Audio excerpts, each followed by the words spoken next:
Welcome to New Hashima. I'm Joshua Hanlon in Manchester, England, and we're taking a look at the latest installment of this incredible city. I've got Simon with me here, so what can you tell us about this? So I'm Simon. This is Meridian Keys. I'm one of the administrators runs New Hashima, and I had nothing to do with this. Okay, there we go. Now we're going to get the real talent in here. What else can you share about this layout? Hi, I'm Lamborghini Waffle Sauce, and I made the greatest mistake of my life by organizing New Hashima for Manchester 2025. I regret everything. I think this looks pretty amazing to me, so I think it was worth it in my opinion. Yeah, I am very happy how it turned out.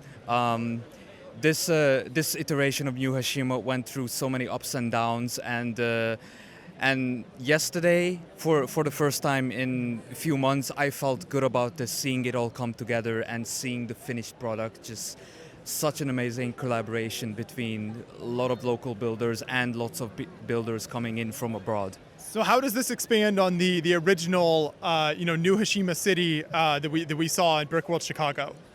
Well, in my New Hashima headcanon, going off the previous iterations of New Hashima that I have seen and also been a part of, after Brickworld Chicago, that holy trinity of Sector 2, Sector 4, and Sector 6. Or is it Sector 6, Sector 8, and Sector 12? No. Sector 12 was Bricking Bavaria in 2023. And then after that, New Hashima exploded into the Sector 20s, and now we are in the 30s. So Sector 12 was the sort of Euro hub, a small little port, cyberpunk city on somewhere on the ocean. Sector 24, offshore at Bricking Bavaria last year, was on 3 massive oil rigs, I think canonically somewhere in the North Sea. So then Sector 38, Meridian Keys, I'm thinking it's somewhere in the Irish Sea. In my headcanon, I placed it where the small northern town of Barrow-in-Furness would be.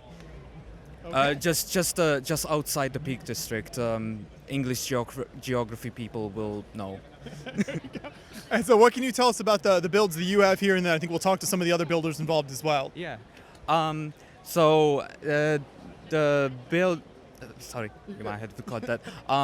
So the plan for Sector 38 Meridian Keys was a classic northern English town. Formerly the center of the Industrial Revolution. Lots of red brick buildings, lots of factories, lots of old industry, and then as you can see with a lot of English cities like Manchester, you have this old historical layer, and now you have all these new developments like high-rise buildings, skyscrapers, and that, present day real life, that sort of fits into the cyberpunk aesthetic, especially with what we're doing here, sort of building all this new on top of the old.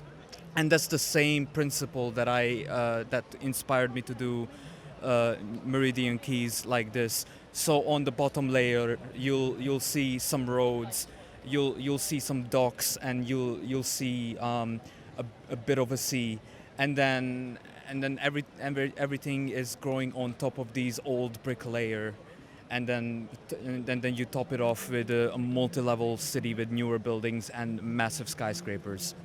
Yeah. Amazing work here. So very, very impressive. Was there anything else you wanted to show us before we go on to the next builder? Yeah. So being the organizer of such a massive collab, you have to do a lot of the base infrastructure work, because people will want to build cubes, people will want to build towers, people will want to do small vehicles and minifigures to populate it. So I knew that I had a lot of work to do for New Hashima, even for a small display by Brickworld Chicago standards. So I coordinated with one of my local logs, London Apples, to do project support for New Hashima because many of our members were participating. So we ordered cube pieces, walkway pieces, road cube and plate pieces. So a lot of the roads that you see here, me and my girlfriend built at home. A lot of the 16 by 32 alleyways between blocks of buildings, and a lot of the kind of bare and very northern English plaza toppers with just pavement and patches of dirt. Me and my girlfriend just cranked it out during the past few months. Kind of provided the groundwork for a lot of the other contributors to build on. Yeah. So during setup, no one could really start placing their cubes until I had that base layer of where the road is, and then just go off that.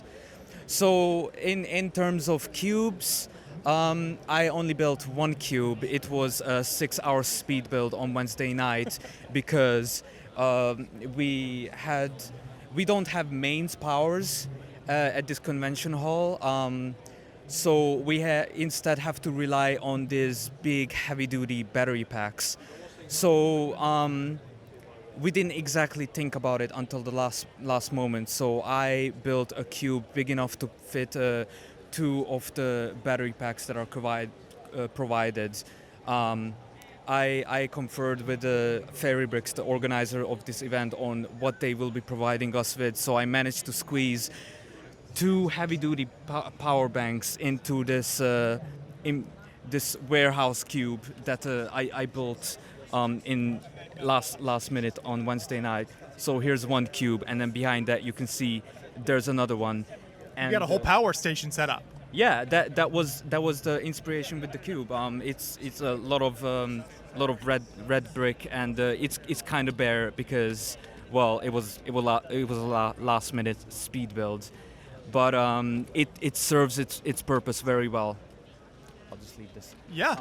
Yeah, and the power situation, even with however many battery packs that we could get, wiring all these modules through every single cube and under the road plates, and trying to not have them as visible as you can, was the main nightmare during setup. But despite the fact, it all came together very well. Yeah, and the lighting is such an important part of the new Hashima city. I think that's such a core element, so I'm glad you could figure that out and get it to work. Without the lighting, New Hashima couldn't have worked. So a lot of people enjoyed installing lighting systems into theirs, and luckily a lot of people brought USB extension cables to just have the toppers from the highest levels reach the power banks even underneath the table. And then other infrastructure bits, we imported some water plates from the Brick in Bavaria offshore collab. So 10 kilos of water plates mailed from Germany to the UK through customs and everything. It was worth it. Absolutely. So then who do we have up next here? Yeah, one of our main contributors was Kaz Mockett, who, if you lock her in the room for a year, she'll build a whole cyberpunk display that will rival the likes of Brickworlds all by herself. So I'll let her take it away. Okay, thank you. Thanks, Waffles. Yeah, pretty much what happened, actually. I've seen plenty of your videos about other New Hashima collabs and was absolutely amazed by them. In the one that was here last year was a lot smaller, and I did contribute one tiny car, which is sitting on this landing pad. And after that, I thought, wow, this is amazing. I can do better this year. So I did do better this year, and I brought 8 cubes, 2 toppers, and a plaza. Love it, love it. So yeah, one of the first ones I built was the garage with the, the landing pad. And then down here, we've got a cat cafe where all the felines of the district are getting their fun. There's some Scala panels here and some jackstone pillars that I like using unusual parts in silly ways, so they were great to put together. That's been one of my favorite things to see in the different iterations of New Hashima, is just the insane parts people pull out for their cubes. Absolutely, and the more weird the better, generally speaking. So I've also got the topper here with the radio masts and a little flashing light, which I had to repair this morning, but it's all worked out. Last minute tweaks, that's how it is. And then further around here we've got my fish tank, my Fortrex fish tank. When I was building it originally, I showed some pictures in the Discord, and I just built a little bit of tan inside for the area where you need to hide the wires inside. And someone said, oh, it looks like a sandcastle. And I thought, oh, fish tanks have castles in them. That's really good. But what's a cyberpunk castle? It's got to be Fortrex. So that's Nexo Knights sort of hiding in the middle there with lots of glowing stuff and glow-in-the-dark fish and things. Helping keep Nexo Knights alive, not a theme you see represented very often. It's not, no, but why not? Yeah, I got the set cheap, so it was fine. Now, Barry, one of the guys that built the enormous tower that you'll talk about shortly, also designed the coral condos here, and his is the original on the bottom layer. And he invited other people to build to the same kind of design, so that we've got effectively a sort of a topper, but in cubes form. So the second coral condos up there is mine, which works rather well with his, and just breaks up that single cube kind of look really well. And then there's flying cars and stuff as well that I built. Where else have we got? A bit further round for the next bit. Yeah. And there's some infrastructure cubes down here. We've got some vending machines. People are buying their nasty food. And then there's a power station on the corner, just under there. And if you go further around, there's also a warehouse. And I've used some 8 long monorail pieces as the doors in that particular one. There's also a sidewall that's built with Modulex, but unfortunately that's been put against another cube, so we can't see it directly, but never mind. There's a lot of narrow alleys in this city. There is, yeah. Yeah, absolutely. And I've used plenty of sand green and sand purple, sand red and sand purple, which are some of my favourite Lego colours in that cube there. And then finally we've got the Frog Plaza, a sculpture park. Now, we know Mr. Simon Liu is very keen on frogs, and we're all a bit mad about frogs. So this is a Duplo frog sitting in a sculpture park along with some little robots elements. So the cogs and the slightly rubbery trees are all Lego. That's from the little robots Duplo line. And then finally we've got a rather scary Belleville baby here in an exhibit that's called Womb. Because why not? And then finally we've got the nightclub where lots of patrons queuing up to go in and have their ears blasted out by the techno beat that's inside there. What are those purple and black elements from there? There's Snap. Oh. Yeah. I thought I've got to use, so we've got Belleville lattice in the corners and Snap pieces as the black elements up the side. Oh, and the other thing I built here was the pagoda, and that's from 2 of the recent Monkey Kid sets. I was lucky enough to get one for a review, and I thought this is only half a model, so I bought another one myself. And originally when I lit it up, you could see all the tiny little bulbs, and it didn't look very effective, so I went and cut up the bags that are in Lego that you get in Lego sets. And basically I've put a piece of paper behind each window so that it looks like a shoji screen, and it's so much more effective like that. It took hours, but it was really worth the effort. So there we go. That's my contribution. Great work. I love the variety of pieces and just types of builds you did and placing them throughout the build. So I'm so glad you could contribute that much more this year. Yeah, I'm hoping to take my contribution on the road to other shows as well as my own little standalone thing. So I've got plenty of stuff to show other people, which will be really good. Perfect. Keep up the great work. Thank you. Thanks very much, Josh. Cheers. Okay. And up next here, so our next builder, if you want to introduce yourself? Yep, I'm Barry Crossan, or Bazatron, I call myself as well online. I joined Hashima just before Bricking Bavaria in 2023. At that time we were basically looking for as many people as we could to just get involved. At the time I'd already started designing some cyberpunk things, and the guys said to me, we'd like you to do a topper if you can. And so I looked at all the concept and the modules and so on, and decided I'd like to do something round, because most people don't do round things. So started building.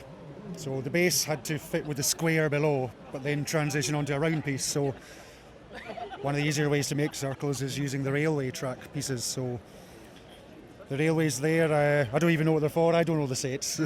I just know pieces of Bricklink and so on. So these railways have a diameter of, I think, 54 studs. And then I was thinking, I need to do the windows as well in the building. And thinking, how can I make windows curved? So I'd already bought some of these base plates, Don't know if your guy wants to see one on its own. So they did these 16 by 16 transparent base plates. They came in some mosaic sets, which again I only found out later because I only order parts through Bricklink. I don't know what sets they come in. And worked out, well, I can curve these. I couldn't get a full circle of them all the way around because the pattern doesn't match up. You end up with half a base plate or something gaff in the end. So I basically did that much on each side, and then the rest of it with these little, what was meant to look like kind of cargo doors. This is actually my second version of this topper. The first one that I had at Brick in Bavaria was a little bit shorter. The top was a bit wider, and that top weighed 10 kilos on its own. We were thinking to ourselves, if this building falls over, it's going to hurt someone. But I'd always intended to do something different in the top with motion. So again, for Brick in Bavaria last year and for this show, again, because of the power at the show, I was thinking I don't want batteries in there and messing around. I also like to use real Lego parts for everything if I can. Everything in this model, apart from the lighting, is genuine Lego parts. So the spinning part there's got 2 of the 9-volt motors from the 80s, and there's one of these train controllers under the table to power it. And so that it's geared down. One shaft goes all the way up to the radar on the top, and then another section gears it down a little bit more for this rotating nightclub part there. And although this looks quite complex to put into the display, I actually pre-build it in 4 sections, which it'll take about 6 hours to pre-build everything from the way I pack it. But once I get all these parts pre-built, ready to put into the display, it's as little as 5 minutes to put that in. Each piece I have a handle in the top, so I plonk one in place. The next part goes in, so there's no wiring to do, everything just has wireless connectors. The 9-volt pieces, there's essentially plates that will come together, and because of the weight, it just presses the parts together anyway to power the 9-volt motors, which are near the top. The revolving restaurant part, I've got little locator pieces I put on, which are like 4x4 round domes. That allows me to get it in place and get the wheels onto the tracks lined up. And then the entire antenna on the top, I can just put one hand round the antenna. That drops down in through a hole inside the rotating part, which connects up the lights, and it also puts the axle into place to drive the radar on the top. Very impressive. So I love all of the different additions to the antenna. Is that an R2-D2 head up there? I actually bought that initially because I was thinking about building an Expanse spaceship, and that would be part of the engine on it. But then when I got involved in the new Hashima stuff, I thought, right, I want some large satellite dish things on the top of this, so yeah, that went in as one of them. How did you decide what was inside the tower? It looks like you've gone with kind of a botanical theme in there. Yeah, again, the first iteration of this tower, I hadn't really come up with anything. I just ended up with bars inside. And this time round, I thought, I want something else in there. So again, I thought, well, in a cyberpunk future, maybe all the countryside's been destroyed, so people need to grow their food somewhere. So this is basically a vertical greenhouse. The big Duplo flowers on the bottom of it basically represent like a company logo. Yeah. And you mentioned these small base plates that make up the outside. Now it looks like those are kind of like flexing, bending a bit. Is that a struggle at all to kind of keep those together like that? No, again, well, I can show you here if you want to look at this one. They are quite easy to flex, and they'll go a long way before they break. And when I dismantle the building, they'll go flat and they stay flat again, so it's not stressing them and keeping them bent. It's quite, when you've got that many, each side of the building is 8 of these in height by 4 in width. And you assemble that on a desk, it's a metre long by like half a metre wide. And it's quite flimsy and wobbly when you're working with it in that state, but once everything's connected together to the rings top and bottom, it becomes quite sturdy. And actually at the end of this show, I'm probably not going to have this building in a new Hashima build for some time. And just to see how strong this metre high drum is, during the dismantling, I want to take it and roll it across this whole arena just to see how it stands up. That sounds amazing. Well, this is great work here. Thank you so much for taking us through the whole tower here. Appreciate it. No bother. Thank you. It's me back again, Lamborghini Waffle Sauce, and I would like to shout out some of the modules and their builders who are part of this collab. So starting from the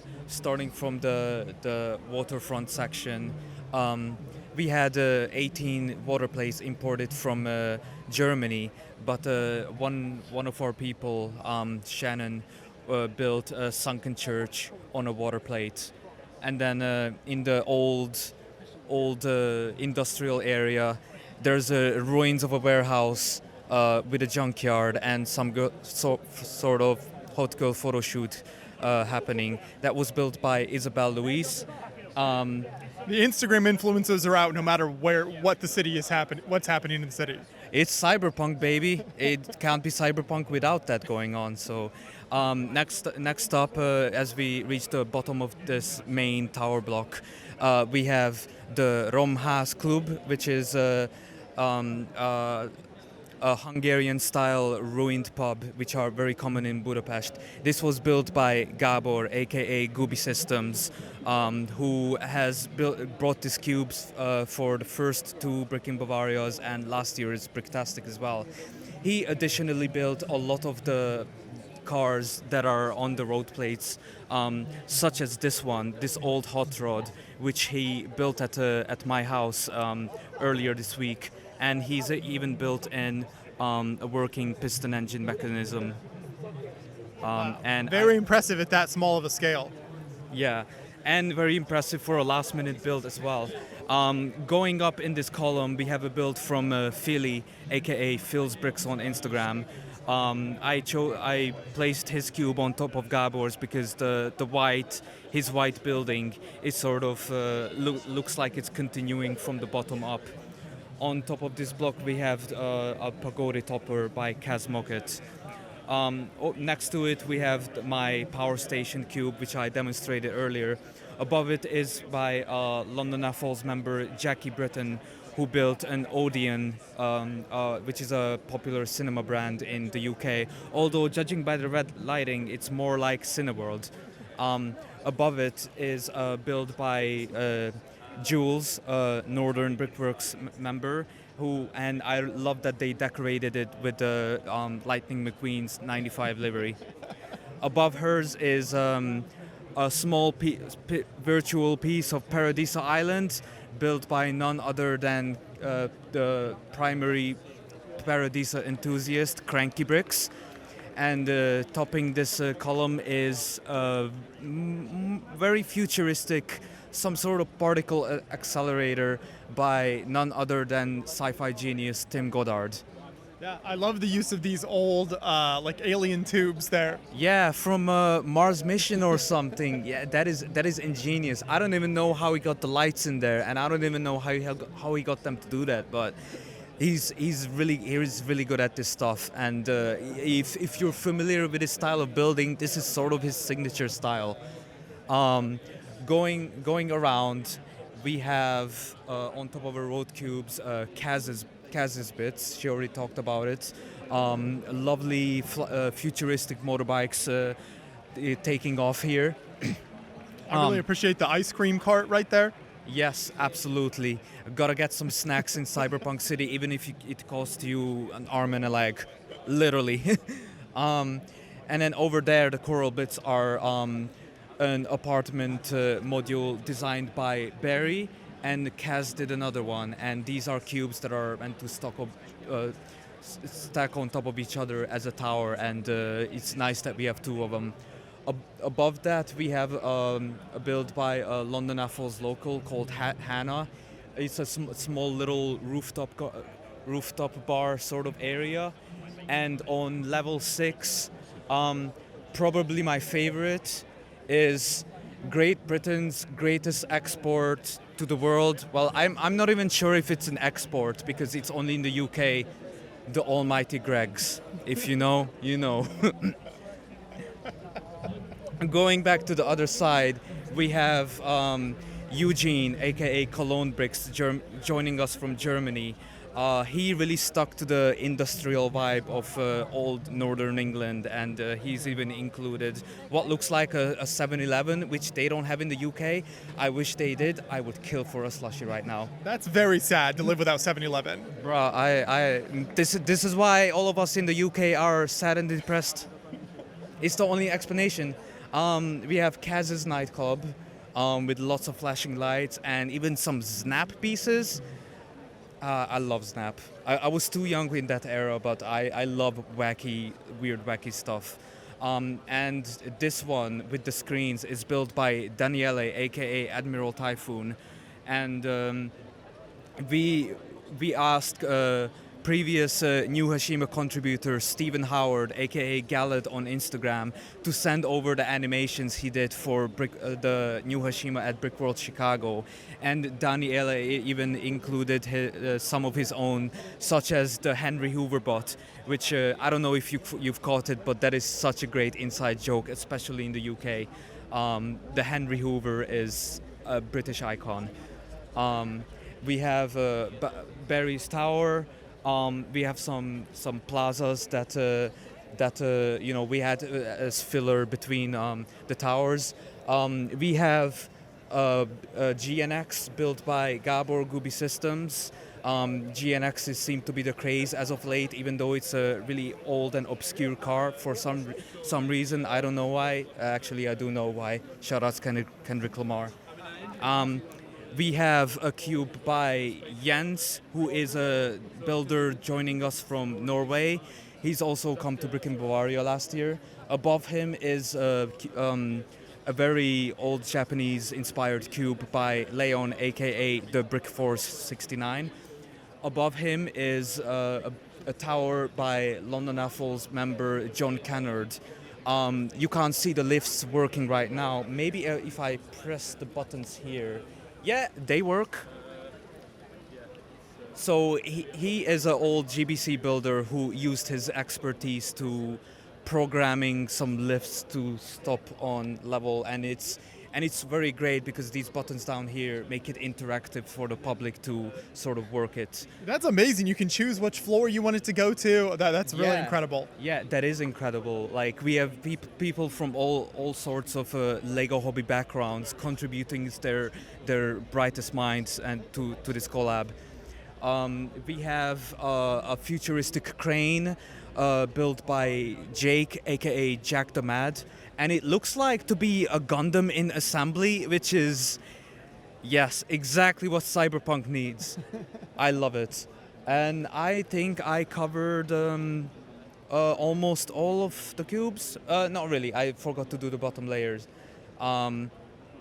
We have on the corner a Tips and Brick cube built by none other than Mr. Tips and Bricks himself, Alex Johnson. So lots of great builders from the UK and beyond contributed to this great project. I think we have around 30-ish builders, although lots of other people rocked up with minifigures and vehicles and food stalls and placed them here and there. So with a collab of this magnitude, it's really hard to keep track of exactly who's contributing how, but more or less 30 people, around 30 to 35 cubes. After a few times I lost count. 8 towers and toppers, around 8 filler toppers, a bunch of 16 by 32 half module alleyways, 18 water plates, a bunch of roads, all within a 2 by 2 meter area. So things may be smaller here in the UK, but art imitates life. It's like that in the real world as well, and why take up a lot of area when you can just build tall towers? After all, it's Cyberpunk, baby. Exactly. This is incredible. So thank you to you and all the other builders who have been involved here with this layout. It's really amazing to see this, obviously starting at the first large layout of Brickworld Chicago and now coming over to Brick in Bavaria and here at Bricktastic, and who knows where it'll go in the future. Absolutely. So thank you once again for all the time and effort that you and everyone else has put in here. Yeah, thank you so much for coming over here and documenting Brick in Bavaria. Now I can finally say that if a Brick in Bavaria collab happens and Beyond the Brick isn't there to document it, did it really happen? Absolutely. Thank you.